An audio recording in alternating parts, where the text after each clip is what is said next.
funny how we painted it right before the elections of Donald Reagan. Okay, and it's funny that before I put it, the face of Trump, it was a few days before he got elected. So it's kind of Why did you feel like you had to revise it? It had been standing there kind of unrevised for decades. Why did you feel the need to revise it in 2016? because of the events. You know, this is what's happening, okay? And why I'm upset and frustrated when it comes to public art. So most of my career as a muralist, it was out of my own pocket and with my own vision.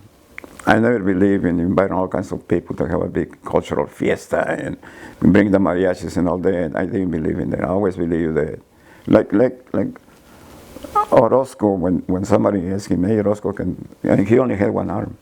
He says, can we help you? He says, no, thanks. One arm can do it. He also, to me, probably the most important artist in Mexico, he never got paid for his murals. Never. What they get paid for is their studio work. And he happens to be one of the best abstract expressionists in the world. So with my own vision of what I wanted to do, I stay away from groups like the ones that Jose Gonzalez was organizing back then, according to him, bringing Chicano culture to Pilsen. And again, the murals that he was painting back then was just pure copies of Aztec trash. I call it Aztec trash because it does go under the term of kitsch. That's what it is. It's kitsch. And that's all he did. Okay. Remember what I say is that a mural is supposed to be a teacher, a professor, someone who educates, not to entertain, because that's what everybody does today. Everybody just wants to entertain and to have fun. That's the difference.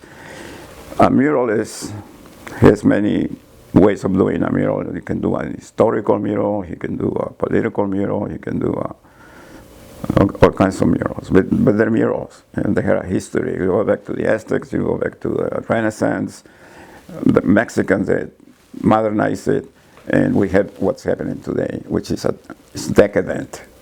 It's decadent because it went mainstream.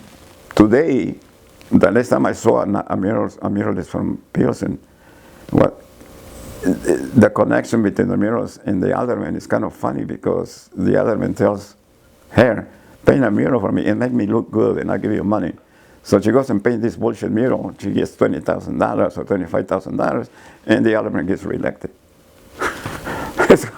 What the hell is this? So today, you can't, everybody talks about murals, but they're not murals anymore. They are a mixture of murals, graffiti, and street art. You can't tell the difference anymore. And it's all for entertainment.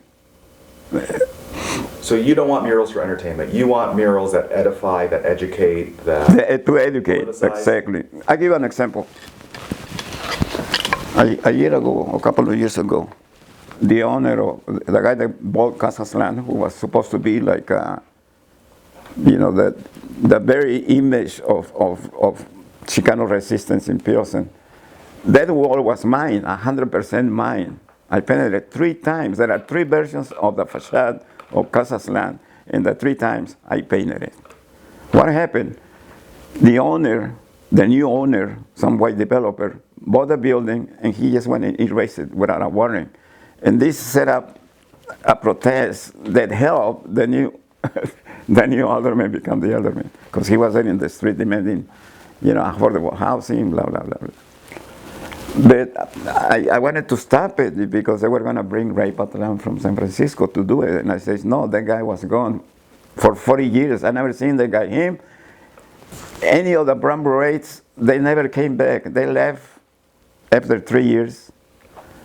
They came out on the front page of the Tribune saying that they were mismanaging funds. So they disappeared, including Ray Patlan. So now they bring him back only because there is money involved. and maybe some fame. He will be and I was opposed to it, not because of the money, because I never asked for money, because if there was going to be any money involved, we should have get that money and give it to some of the local artists who are some are extremely talented. Grab a wall that is not a slant and paint the history of Mexicans on Chicago.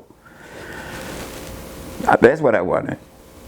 And I wanted to have a voice because that was my mural. And they totally disregard me. They just made me disappear. I still live in Pilsen. I'm probably one of the only ones that's still there. And I felt really bad. I felt like I was abandoned and I got, how do you say, treason?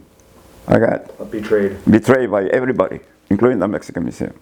And ever since, I've been not feeling so good. I want to ask you some follow-up questions on that. We've studied the Casa Aztlan, controversy. If you would have had your way, what would have happened to that particular building? It's fascinating to me that it was redone, being a big part of that. But if a developer painted it over and you didn't want Rey Patlan to redo it, what did you want to happen to that building? Nothing. Absolutely nothing. Why? Because I knew that the owner was going to demand what he wanted on the wall, not what the artist wanted. There was going to be no political decisions of how political this wall was going to be. They just follow. They erase all my Latin American heroes because according to Patlan, Che Guevara doesn't belong in Pilsen. But he went and paid his stupid ego that has nothing to do with Chicago. This is not a slant. This is not San Francisco or California. It's Chicago. He didn't give a damn. He went and paid his farmer workers' ego anyway. Why? Because this is so absurd. I mean, talk to an artist. Don't talk to the people of the neighborhood. They don't know nothing about culture. I'm telling you, they've been brainwashed ever since. They can't been able to escape Aztec trash. Because that's what they painted with Shiropostli on their wall. It doesn't, look, I didn't finish what I was saying about the showing what those guys are selling their stuff for $500,000. It's because they painted their experience of being black in oppressive Chicago. You could see it on the walls. You could see it everywhere. It makes sense. But if you want to get something out of Kazakhstan or the neighborhood, the artists didn't paint the experience of being Mexican in the barrio. Most of them are obsessed with their lindo Mexico, They forgot that they're standing in Chicago. That's the problem. We got to pause, unfortunately. I got to fix your mic.